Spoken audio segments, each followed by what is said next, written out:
हो स्टूडेंट, देखो आज हम लोग जो शुरू करना है बेटा वो है इलेक्ट्रोस्टैटिक्स। तो कह लिया जाए कि क्लास 12th का जो पहला बेसिक चैप्टर है उसका नाम होता है बेटा इलेक्ट्रोस्टैटिक्स। असलियत में बात करें तो होता है क्या बेटा, हम लोगों को एक चैप्टर हायर एजुकेशन में पढ़ाया जाता है, एक बुक आती है बेटा इलेक्ट्रोमैग्नेटिज्म। क्या बेटा बोला जाए? इलेक्ट्रोमैग्नेटिज्म। हायर क्लासेस में आपको जो पढ़ाया जाता है वो पढ़ाया जाता है इलेक्ट्रोमैग्नेटिज्म, और उसी का एक छोटा सा पार्ट बेटा है इलेक्ट्रोस्टैटिक्स। क्या बेटा? Electrostatics plus current electricity, current. और दूसरा जो बेटा पार्ट होता है वो होता आपका मैग्नेटिज्म का। तो असलियत में है तो एक ही टॉपिक, पूरा का पूरा ओवरऑल एक टॉपिक है इलेक्ट्रोमैग्नेटिज्म, और उसको दो पार्ट में ब्रेक करके आप लोगों को पढ़ाया जाता है बेटा। तीन पार्ट कह लो। पहला होता है इलेक्ट्रोस्टैटिक्स, जिसमें हम लोग को दो पार्ट इसको भी ब्रेक किया जाएगा। इलेक्ट्रोस्टैटिक्स हम लोग दो पार्ट में ब्रेक करके पढ़ा जाता है बेटा। एक तो इलेक्ट्रोस्टैटिक फर्स्ट पढ़ा जाएगा, फिर बेटा पढ़ा जाएगा इलेक्ट्रोस्टैटिक्स सेकेंड। क्या क्या पढ़ा जाएगा बेटा? पहला पढ़ा जाएगा हम लोग इलेक्ट्रोस्टैटिक फर्स्ट, और दूसरा पढ़ा जाएगा इलेक्ट्रोस्टैटिक सेकेंड, एंड तीसरा जो चैप्टर होगा आपका करंट इलेक्ट्रिसिटी का। क्या होगा बेटा?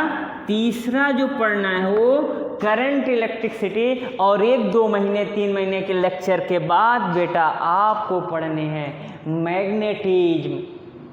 तो है तो एक ही है बेटा, एक इलेक्ट्रोमैग्नेटिज्म एक टॉपिक है, उसी के छोटे छोटे टॉपिक हम लोगों को पढ़ना है बेटा।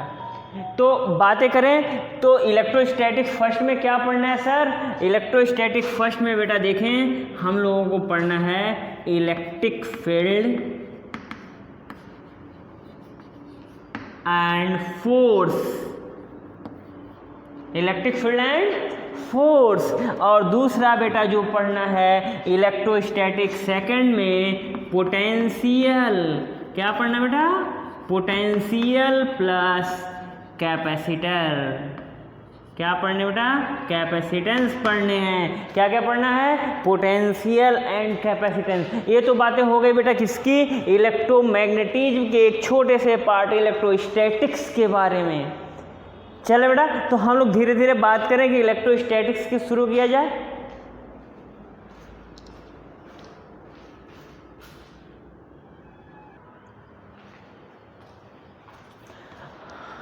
तो देखो स्टूडेंट, हम लोग जो बेटा बात करना है वो है आपका इलेक्ट्रोस्टैटिक्स।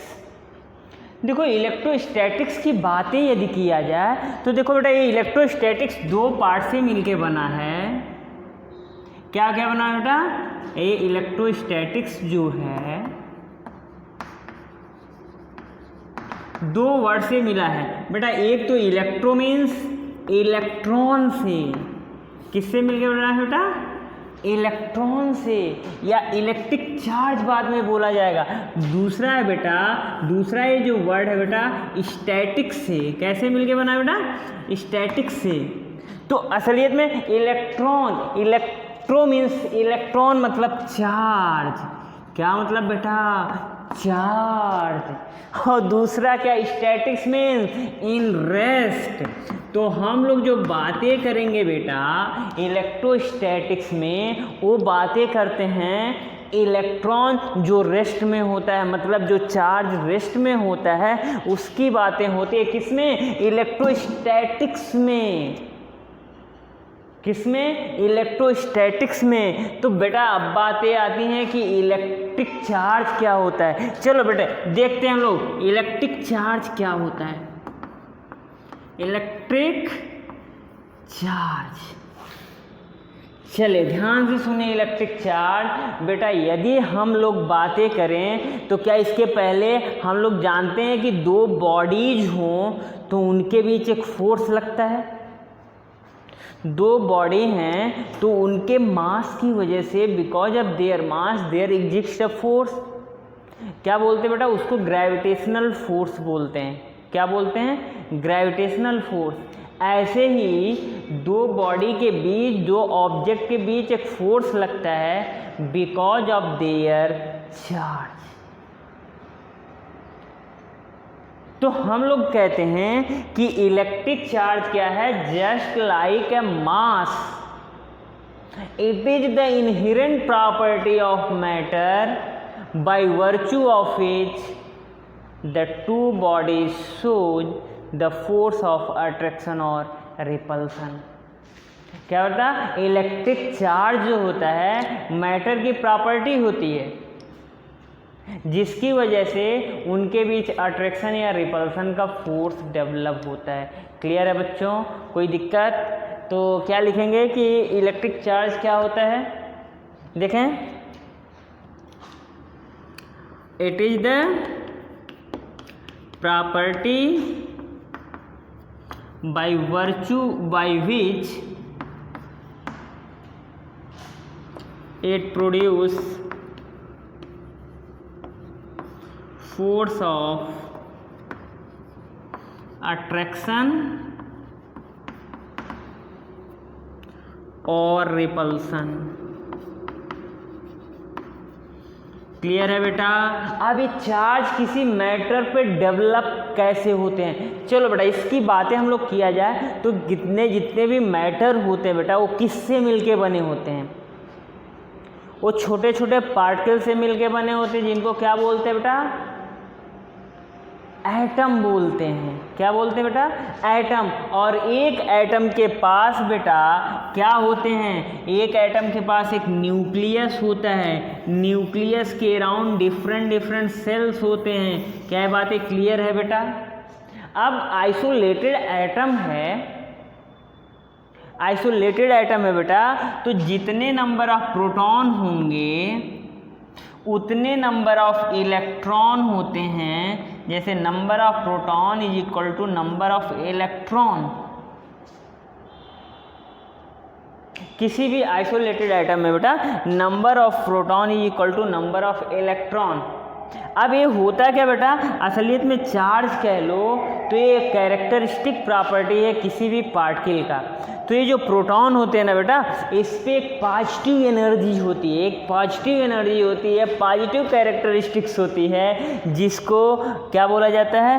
पॉजिटिव चार्ज बोला जाता है। और इलेक्ट्रॉन पे उतने ही, इलेक्ट्रॉन पर उतने ही बेटा निगेटिव एनर्जी होती, निगेटिव कैरेक्टरिस्टिक्स होती है जिसको हम लोग निगेटिव चार्ज कहा जाता है। तो पूरे एटम की यदि बातें किया जाए तो पूरे एटम में जितने नंबर ऑफ प्रोटॉन हैं उतने नंबर ऑफ इलेक्ट्रॉन होते हैं। मतलब जितना पॉजिटिव एनर्जी है, जितने पॉजिटिव चार्ज है, उतना ही निगेटिव एनर्जी है, उतना निगेटिव चार्ज। तो ओवरऑल उसका रिजल्टेंट कितना होगा? 0 है। मान लो कह दो बेटा तुमने क्या किया, तुम बहुत अच्छे एग्जाम में बहुत अच्छे ईमानदार स्टूडेंट हो, जितना लिखते हो उतना दूसरे को लिखवा देते हो। तुम मतलब 5 क्वेश्चन लिखे तो 5 लिखवा दिए अपने दोस्त को, तो तुम्हारा दोस्त कहेगा क्या? बहुत ईमानदार बच्चा है, मेरा दोस्त बहुत ईमानदार है। लेकिन जब उसको पता चलेगा 5 क्वेश्चन तुम दूसरे से लिख के आए हो तो आपका रिजल्टेंट कितना? 0।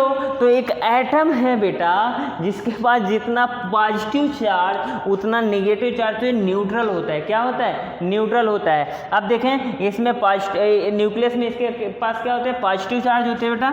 ये क्या हो गया? Positive charge. और जितने नंबर ऑफ इलेक्ट्रॉन उतने नंबर ऑफ प्रोटॉन। तो इलेक्ट्रॉन क्या होता है? इसको क्या बोलते हैं बेटा? इसको क्या बोलते हैं? न्यूक्लियस बोलते हैं। क्या बोलते हैं? न्यूक्लियस। अब इस न्यूक्लियस के अराउंड जितने भी इलेक्ट्रॉन होते हैं बेटा डिफरेंट सेल्स में डिफरेंट डिफरेंट ऑर्बिट में रिवॉल्व करते रहते हैं। तो पहले ऑर्बिट में बेटा 2 इलेक्ट्रॉन, दूसरे में बेटा 8 इलेक्ट्रॉन, 8 भाई, कितने 8 इलेक्ट्रॉन, अभी कितने हो गए 6 7 8 इलेक्ट्रॉन रिवॉल्व करते रहते हैं। अब और आउटर मोस्ट में चलो हमने मान लिया बेटा एक, तो ये कौन सा सोडियम एटम हो गया ना। तो देखिए सोडियम एटम में 11 इलेक्ट्रॉन हो गए, तो 11 प्रोटॉन भी होगा। कितना 11 इलेक्ट्रॉन हो गए तो 11 प्रोटॉन भी होगा। दूसरा एक और ले लो, चलो Cl ले लेते हैं बेटा। Cl में भी कितने, इसमें 17 प्रोटॉन होंगे और 17 इलेक्ट्रॉन भी होंगे। क्या होंगे, इलेक्ट्रॉन भी। पहले ऑर्बिट में बेटा 2, कितना, दूसरे में कितना 8, कितने हो गए बेटा 10। देयर आर 8 10 हो गए। Now it is how much 3 6 7 8 electron. Outer most will have कितना, चलो बेटा, तो कितने हो गए 4 5 6 7। अब होता क्या है बेटा, किसी भी मेथड से यदि एक इलेक्ट्रॉन यहाँ से यहाँ आ जाए या एक इलेक्ट्रॉन यहाँ से यहाँ आ जाए, तो इन पे number of electron number of proton की इक्वल तो नहीं रह जाएगा ना। किसी भी मेथड से यदि एक एटम से एक इलेक्ट्रॉन या इलेक्ट्रॉन दूसरे एटम पे चला जाए, तो जहाँ से जाएगा वहाँ लैकनेस आ जाएगी। मतलब निगेटिव एनर्जी की लैकनेस हो जाएगी। जहाँ भी बेटा निगेटिव थॉट की लैकनेस होगी वहीं तो पॉजिटिव चार्ज आएगा, पॉजिटिव थॉट आएगी, तो एटम बिकम पॉजिटिवली चार्ज। तो एक ऑप्शन ये है कि बेटा इलेक्ट्रॉन यहाँ से इस एटम X से इलेक्ट्रॉन निकल के एटम Y पे आ जाए, तो जैसे ही एटम X से निकल के एटम Y पे जाएगा ये पॉजिटिवली चार्ज हो जाएगा, और जहाँ जाएगा बेटा वो निगेटिवली चार्ज हो जाएगा। आप कहोगे सर ये पॉसिबिलिटी है कि Y से निकल के X पे चला जाए। बिल्कुल बेटा, बिल्कुल जाएगा। तो जब Y से निकल के X पे आएगा तो ये निगेटिवली चार्ज हो जाएगा, ये पॉजिटिवली चार्ज हो जाएगा। तो चार्जेज और डेवलप्ड, क्या कंक्लूजन निकल सकते हैं बेटा, charges can be developed by removal of electron from one substance to another substance, from one atom to another atom। Clear बच्चों? तो क्या लिख सकते हैं, the charges can be produced, the charges can be produced by removal और बेटा transfer of electron आप कह सकते हो। Electron from one body to another body या from one atom to another atom.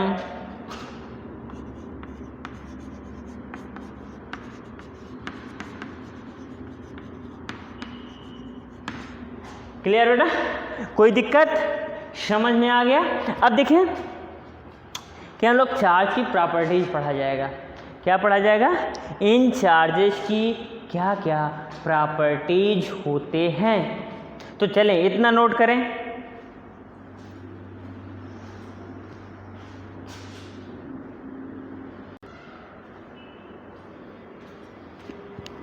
देख बेटा, अब हम लोग पढ़ेंगे चार्ज की प्रॉपर्टीज क्या होती है। क्या पढ़ेंगे बेटा कि इन चार्जेस की प्रॉपर्टीज क्या होती है। तो पहली प्रॉपर्टी चार्ज की ये होती है कि charges are of two types. Charges are of two types. पहला, charges are of two types. कितने होते हैं बेटा? दो तरह के। कौन कौन से बेटा? पहला होता है पॉजिटिव चार्ज और दूसरा क्या होता है बेटा? Negative charge. चार्जेस कितने तरह के हो सकते हैं बेटा? होते हैं दो तरह के, एक पॉजिटिव चार्ज और दूसरा नेगेटिव चार्ज। नहीं, बिल्कुल न्यूट्रल कौन सा चार्ज होता है जी? न्यूट्रल चार्ज नहीं होते हैं, दो ही चार्ज होते हैं बेटा, एक पॉजिटिव चार्ज दूसरा नेगेटिव चार्ज। ठीक है, अब देखें एक कब मिलेगा पॉजिटिव चार्ज, कब होता है? Positive charge can be obtain due to the likeness of electron. जो बेटा पॉजिटिव चार्ज मिलते हैं because of the likeness of electron, तो हम लोग कह देंगे due to likeness of electron. और एक ही मिल जाएगा बेटा due to excess of electron, excess of electron. ठीक है बच्चों, अब देखें, अच्छा लाइकनेस ऑफ इलेक्ट्रॉन को क्या दूसरे लैंग्वेज में लिख सकते हैं बेटा? हाँ बिल्कुल, we can write excess of proton, excess of proton और एक्सेस ऑफ प्रोटॉन लिख सकते हैं बिल्कुल। और यहाँ क्या जाएगा? एक्सेस ऑफ इलेक्ट्रॉन और लाइकनेस ऑफ प्रोटॉन। लेकिन बेटा देखो लिख सकते हैं हम लोग, होता भी ये, बट इन रियलिटी क्या है कि इलेक्ट्रॉन को एक एटम से दूसरे एटम तक ट्रांसफ़र करना आसान होता है, इजी होता है, बट प्रोटॉन को आप जनरली एक एटम से दूसरे एटम पे ट्रांसफ़र नहीं कर सकते। क्लियर है? तो फिर भी हम लोग लिख सकते हैं। दूसरी प्रॉपर्टी ये होती है बेटा, जो दूसरी प्रॉपर्टी चार्ज की होती है वो ये होती है चार्जेस कैन बी न्यूट्रलाइज। मतलब एक पॉजिटिव चार्ज है और उतना ही नेगेटिव चार्ज है, तो दोनों मिलके न्यूट्रलाइज हो जाएंगे। क्या हो जाएंगे? न्यूट्रल हो जाएंगे। तो चार्जेस हैव न्यूट्रलाइजेशन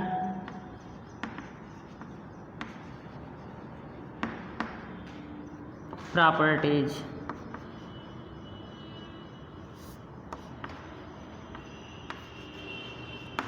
ठीक है बच्चों, तीसरी प्रॉपर्टी ये होता है बेटा कि यदि पॉजिटिव चार्ज को हुआ क्या, मान लो बेटा एक पॉजिटिव चार्ज को, ये पॉजिटिव चार्ज है, इसके बगल में लेके पॉजिटिव चार्ज बैठा दो, तो जैसे इस पॉजिटिव चार्ज के बगल में दूसरा पॉजिटिव चार्ज रखोगे, ए वाला इसको धक्का मार के इधर कर देगा और इधर भागेगा।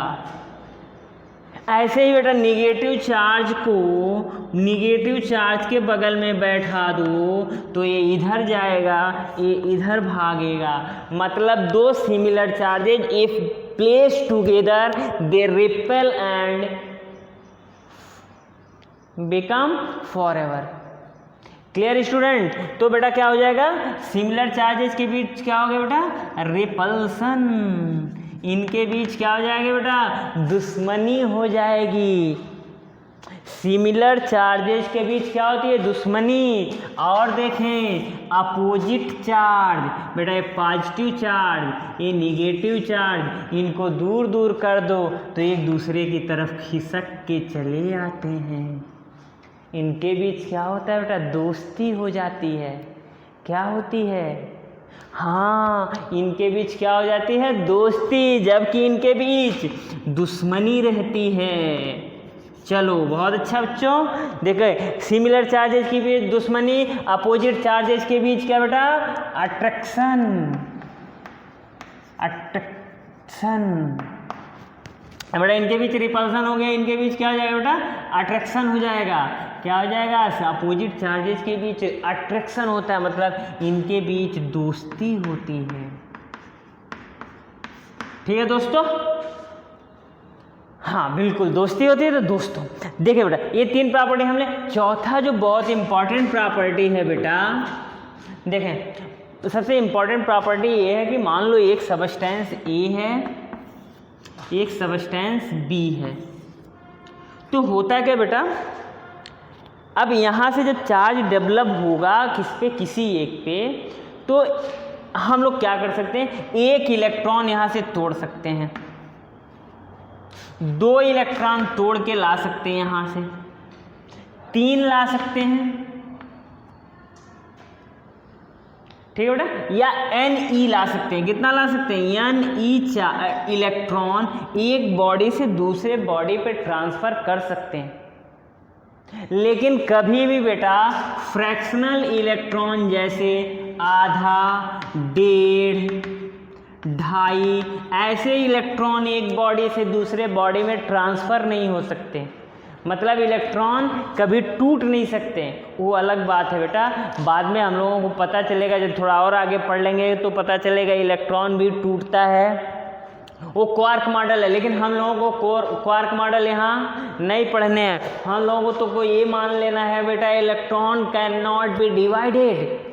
तो हम लोग ये मान लेते हैं कि एक इलेक्ट्रॉन एक बॉडी से दूसरे बॉडी पे या तो 1 इलेक्ट्रॉन जाएगा, 2 इलेक्ट्रॉन जाएगा, 3 जाएगा या नहीं, बट आधा, 1.5, 2.5 जैसा इलेक्ट्रॉन एक बॉडी से दूसरे बॉडी पे ट्रांसफर नहीं। तो टोटल चार्ज कितना हो जाता है, Q = होता है +-Ne, where N = 1, 2, 3 up to, और E क्या है, E है बेटा चार्ज ऑन इलेक्ट्रॉन, और इसी को बेटा बोला जाता है फंडामेंटल यूनिट ऑफ चार्ज। क्या बोला जाता है, फंडामेंटल यूनिट ऑफ चार्ज, जिसकी वैल्यू बेटा E की वैल्यू कितनी होती है, चलो बताओ, 1.6 × 10⁻⁹ कूलाम। बहुत अच्छा, क्लियर बच्चों, इतनी प्रॉपर्टी, ठीक है। This is called quantization of charge, इसी को बेटा बोलते हैं क्वांटाइजेशन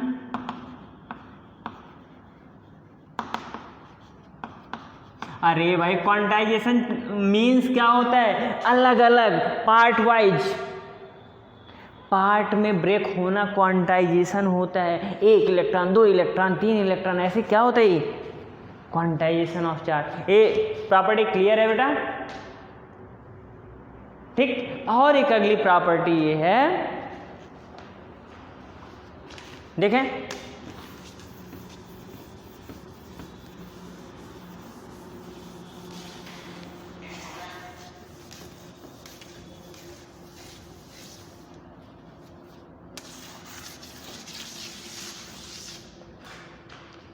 अगली प्रॉपर्टी ये होता है बेटा कि इलेक्ट्रॉन कंजर्व होता है।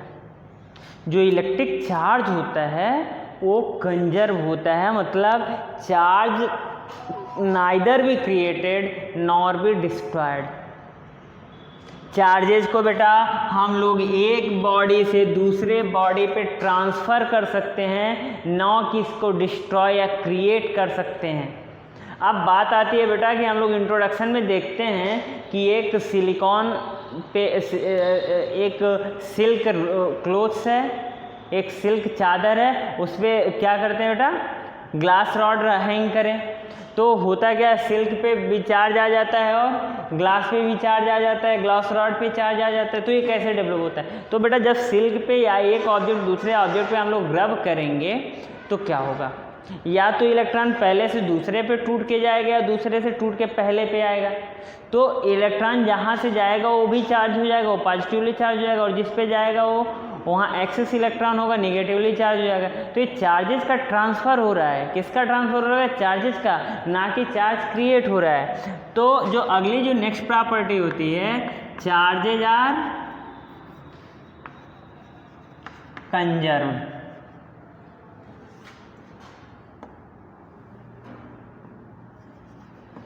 चार्जेज आर कंजर्व, क्लियर है बेटा, कोई दिक्कत। चले, जो अगली प्रॉपर्टी होती है कि charges have the additive nature, मान ले बेटा एक बॉडी है एडिटिव, चार्जेस कैसे होते हैं, एडिटिव नेचर के होते हैं। कैसे होते हैं बेटा, एडिटिव नेचर के होते हैं। मान लीजिए एक बॉडी पे बेटा पहले कितना था, Q1 चार्ज था, Q1 मान लो बेटा 3 कूलाम रहा हो, आपने क्या किया बेटा Q2 रख दिया -2 कूलाम चार्ज, तो अब इस पे नेट चार्ज कितना हो जाएगा, देखें इस पे नेट चार्ज हो जाएगा बेटा 1 कूलाम चार्ज। क्या हुआ, 3 कूलाम से 2 कूलाम चार्ज सब्ट्रैक्ट हो गया, मतलब इसके जो 3 कूलाम चार्ज थे वो अब -2 कूलाम चार्ज से न्यूट्रलाइज होके कितने बचे, 1 बचे। ठीक है, ऐसे मान लो किसी भी बॉडी पे बेटा, मान लो एक बॉडी है, इस पे कितने चार्ज हो गए, Q1 Q2 up to Qn, तो टोटल चार्ज जो हो जाएगा Q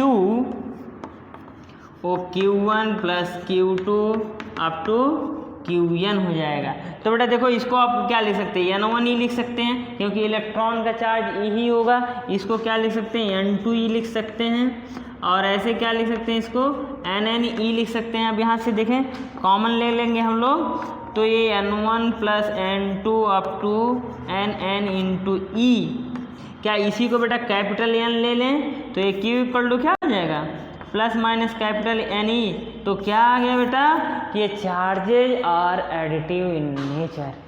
क्लियर है बेटा, ये बहुत सारे प्रॉपर्टी हम लोगों ने चार्ज के बारे में पढ़ लिया।